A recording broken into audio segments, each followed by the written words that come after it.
कहानी की शुरुआत होती है लीजा नाम की एक लड़की को दिखाने से, जिसे पुलिस ने अरेस्ट कर लिया था। यहाँ पर वो पुलिस वालों को अपने ऊपर हुए जादू के बारे में बताती है और हम देखते हैं कि उसकी बॉडी से भी खून बह रहा था। आखिर ये सब हुआ कैसे, यही जानने के लिए हम चलते हैं पास्ट में, जहाँ हमें पता चलता है कि लीजा पिछले 12 साल से मार्टा नाम की एक औरत के यहाँ काम कर रही थी। मार्टा की कंडीशन बहुत ज्यादा खराब थी। वो ना तो बेड से उठ सकती थी और ना ही कहीं आ जा सकती थी। इस घर में सिर्फ ये दोनों ही रहती थी और इन दोनों को एक सिंगर बहुत ज्यादा पसंद था और उसी सिंगर के गाने ये टेप रिकॉर्डर पर सुनती थी। उस सिंगर की आत्मा हमेशा लीजा के साथ ही रहती थी। लीजा उसके साथ खूब बातें करती, गाना गाती, खूब इंजॉय करती थी। ये घोस्ट सिर्फ लीजा को ही नजर आता था। ऐसे ही एक दिन लीजा एक नोवेल को पढ़ रही थी, जिसे पढ़ने के बाद लीजा को भी एक सच्चे पार्टनर की कमी महसूस होने लगती है, क्योंकि अभी तक उसकी लाइफ में कोई भी मर्द नहीं आया था। इसलिए लीजा अपने बर्थडे पर अच्छी तरीके से तैयार होती है और रेस्तरां में जाने लगती है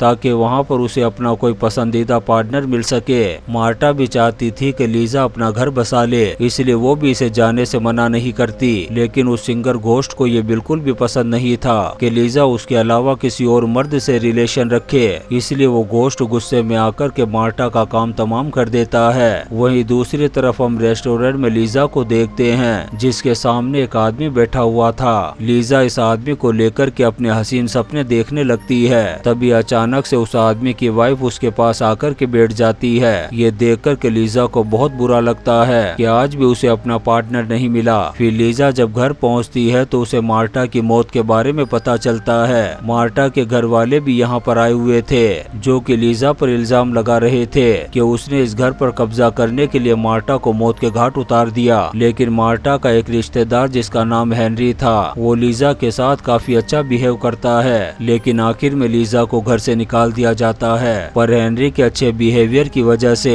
लीजा उसे पसंद करने लगती है। पर हेनरी लीजा की पड़ोसन के साथ फ्लर्ट करता है और दोनों को अपना कार्ड भी देता है और लीजा से वापस मार्टा के घर पर रहने के लिए कह देता है। अब लीजा अब भी हेनरी के बारे में सोच रही थी, जो कि उस सिंगर घोस्ट को बिल्कुल भी अच्छा नहीं लगता। इसलिए वो लीजा को उसके पड़ोसन के घर भेज देता है। वहीं हेनरी अपनी पड़ोसन के साथ टाइम स्पेंड कर रहा था। इससे लीजा का दिल टूट जाता है। जब लीजा वापस जाने लगती है तो उसे डस्टबिन में एक किताब मिलती है, जिस पर टेस्टी खाने की रेसिपीज लिखी हुई थी। दरअसल ये बुक मार्टा के ही किसी रिश्तेदार की थी, जिसकी वाइफ कुछ टाइम पहले ही गुजर चुकी थी। उस आदमी का नाम था कैरोली। उसने अपनी वाइफ के गुजर जाने के बाद किसी के भी हाथ का खाना नहीं खाया था। इसलिए कैरोली की माँ एक औरत को बताती है कि जो भी इस बुक में से देख कर के खाना बना कर के खिलाएगा, कैरोली उसे शादी कर लेगा। लीजा को भी एक पार्टनर की जरूरत थी, अब चाहे वो उससे उम्र में बड़ा हो या फिर शादीशुदा। लीजा इस किताब को लेकर के किचन में जाती है और कैरोली के लिए एक अच्छी सी डिश बनाना शुरू करती है और इस काम में वो सिंगर घोस्ट भी उसकी मदद कर रहा था। शाम को जब कैरोली घर आता है तब वो खाने की खुशबू को सूंघ कर के खुद लीजा के घर पहुंच जाता है। फिर लीजा कैरोली को खाना सर्व करती है। कैरोली सारा खाना खा जाता है और लीजा को प्रपोज कर देता है शादी के लिए, क्योंकि उसने अपनी वाइफ के बाद पहली बार लीजा के हाथ का टेस्टी खाना खाया था। लीजा भी कैरोली को हाँ कह देती है शादी के लिए। फिर जब वो उसके लिए चाय लेने के लिए जाती है तो वो सिंगर घोस्ट कैरोली को फिश खिला देता है, जिसका कांटा उसके गले में अटक जाता है और कैरोली की यहीं पर मौत हो जाती है। लीजा कैरोली की मौत की खबर पुलिस को देती है। मार्ता की मौत के बाद कैरोली की मौत का शक भी पुलिस को लीजा पर ही जाता है। इसलिए पुलिस अपने एक ऑफिसर जिसका नाम जोल्टन था, वो उसे लीजा के घर पर ही रहने के लिए कहती है ताकि वो लीजा के बारे में सब कुछ पता लगा सके।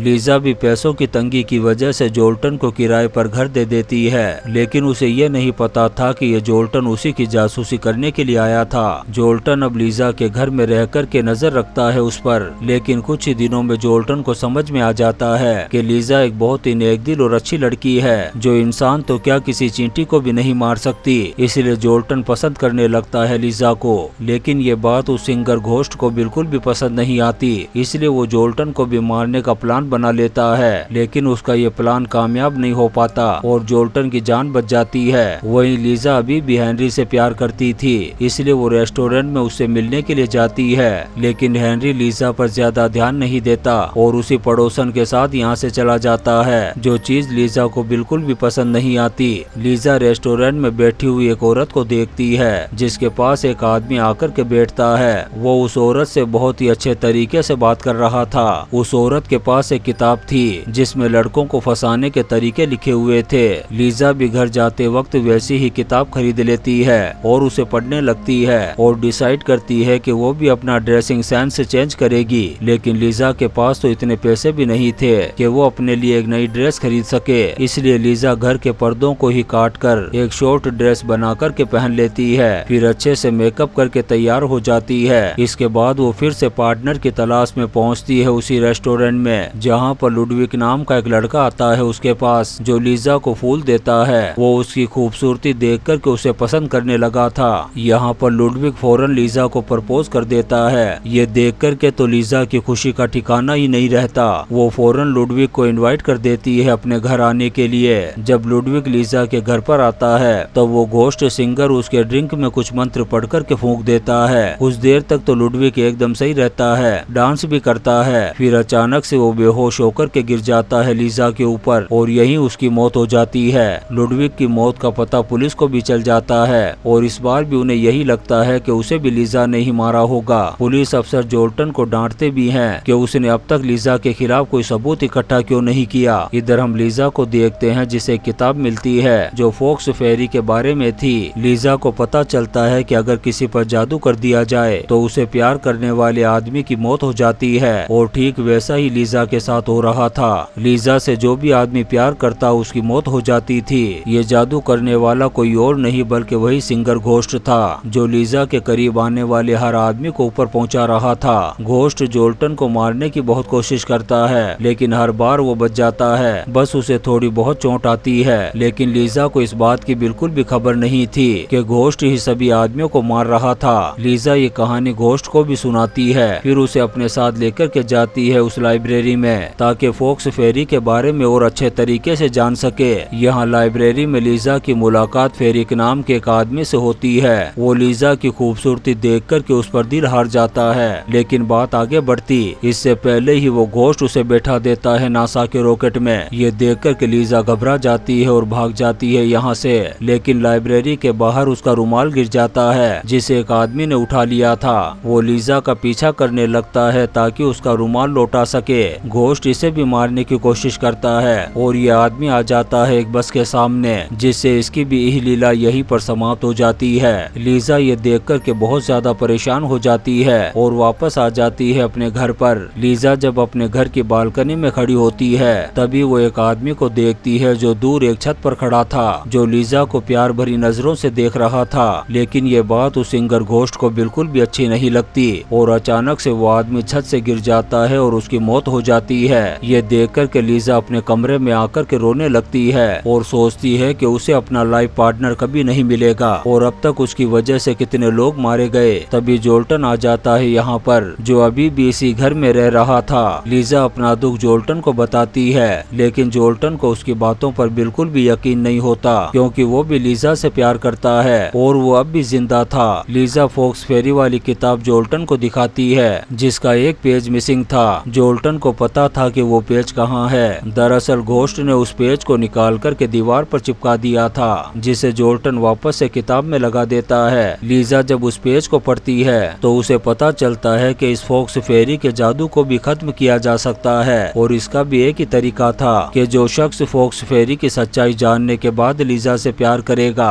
तब ये जादू खत्म हो जाएगा, फिर उस आदमी की मौत नहीं होगी। और यही वजह थी कि जोल्टन अभी तक जिंदा था। हालांकि घोस्ट ने उसे मारने की बहुत कोशिश की पर जोल्टन अपने सच्चे प्यार की वजह से बच निकला। अब लीजा एक सच्चे प्यार की तलाश में लग जाती है जो इस जादू को खत्म कर सकता था और सबसे पहले लीजा को ख्याल आता है हेनरी का, इसलिए वो उसे रेस्टोरेंट में मिलने के लिए बुलाती है। जब हेनरी लीजा को इस तरह से शॉर्ट ड्रेस में देखता है तो उसे लीजा बहुत ज्यादा पसंद आती है क्योंकि आज से पहले उसने लीजा को सिर्फ सिंपल कपड़ों में ही देखा था। लीजा को भी लगता था कि हेनरी ही उसका सच्चा प्यार है। फिर हेनरी लीजा को लेकर के जाता है एक बर्थडे पार्टी में, जहाँ पर लीजा बहुत सारे लड़के लड़कियों को एक साथ देख कर के बहुत खुश होती है। दरअसल वो पहली बार ऐसी जगह आई थी। इसके बाद लीजा हेनरी को लेकर के अपने घर आती है, जहाँ हेनरी उसकी खूबसूरती देख कर के कोशिश करता है उसके करीब आने की, लेकिन लीजा को ये सब कुछ बिल्कुल भी अच्छा नहीं लगता। वो हेनरी हेनरी से कहती है कि उसे एक सच्चे प्यार की तलाश है जो उसके साथ हमेशा रहे, और अगर तुम्हारा प्यार सच्चा नहीं है तो तुम्हारी मौत हो जाएगी। लेकिन हेनरी को उसकी बातों पर बिल्कुल भी यकीन नहीं होता और वो लीजा को यकीन दिलाने की कोशिश करता है कि वो उससे सच्चा प्यार करता है। फिर वो लीजा के करीब आ जाता है। उसके बाद वो दूसरी औरत के भी पास जाता है, लेकिन उसे एहसास होता है कि उसे लीजा के साथ अच्छा लगा था।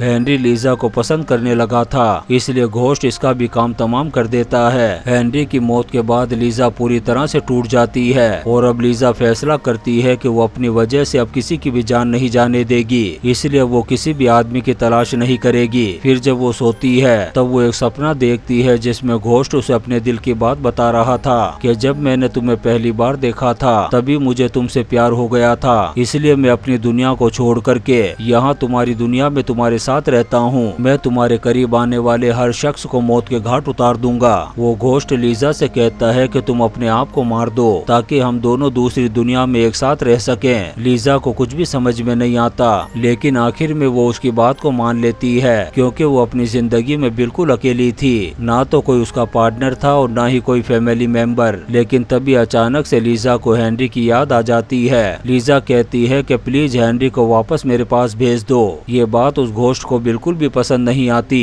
और वो खतरनाक गुस्से में आ जाता है। वो फैसला करता है कि लीजा को ही मौत के घाट उतार देगा, लेकिन तभी जोल्टन आ जाता है और लीजा को बचा लेता है। ये देखकर के घोस्ट और भी ज्यादा गुस्सा हो जाता है और वो अटैक कर देता है जोल्टन पर, लेकिन हर बार की तरह जोल्टन बच जाता है। सिर्फ उसे थोड़ी सी चोट आती है। घोस्ट की सच्चाई जानने के बाद लीजा बीमार हो गई थी। लीजा की हालत देखकर के जोल्टन उसे हॉस्पिटल में एडमिट कर देता है और खुद भी पुलिस से रिजाइन कर देता है क्योंकि उसे लीजा के खिलाफ अभी तक कोई भी सबूत नहीं मिले थे, इसलिए पुलिस भी इन्वेस्टिगेशन करना बंद कर देती है। लीजा की तबीयत जब कुछ ठीक होती है तब जोल्टन मौका देखकर के प्रपोज कर देता है उसे। लीजा को भी समझ में आ गया था कि जोल्टन उसे सच्चा प्यार करता है और उसी की वजह से फॉक्स फेरी का जादू खत्म हुआ है। घोस्ट आखिरी बार जोल्टन को मारने की कोशिश करता है, लेकिन इस बार भी उसकी कोशिश नाकाम हो जाती है। तभी लीजा को एक आखिरी नोट मिलता है जिसमें लिखा हुआ था कि फॉक्स फेरी का जादू खत्म नहीं किया जा सकता, लेकिन अगर फॉक्स फेरी खुद किसी से सच्चा प्यार करे तो उसे बचाया जा सकता है। जोल्टन लीजा से सच्चा प्यार करता था क्योंकि उसने उसके लिए अपनी नौकरी भी छोड़ दी थी। जब ये बात लीजा को पता चलती है तो वो भी प्यार करने लगती है जोल्टन से। इस तरह से जोल्टन घोस्ट के हमले से बच जाता है। फिर हमें 10 साल बाद की कहानी दिखाई जाती है जहाँ पर हम लीजा और जोल्टन को एक साथ देखते हैं। इन दोनों की एक बेटी भी थी और अब ये तीनों जापान जा रहे थे और इनके साथ वो सिंगर घोस्ट भी था जो अब तक जोल्टन के पीछे है, लेकिन वो उसका कुछ भी नहीं बिगाड़ पाया। और इसी सीन के साथ ये शानदार मूवी लीजा द फॉक्स फेरी खत्म हो जाती है। दोस्तों, हम आपके लिए ऐसी ही इंटरेस्टिंग मूवीज एक्सप्लेन करते रहेंगे, तो आप चैनल को सब्सक्राइब जरूर करें और लाइक और कमेंट्स भी करें। Thank you.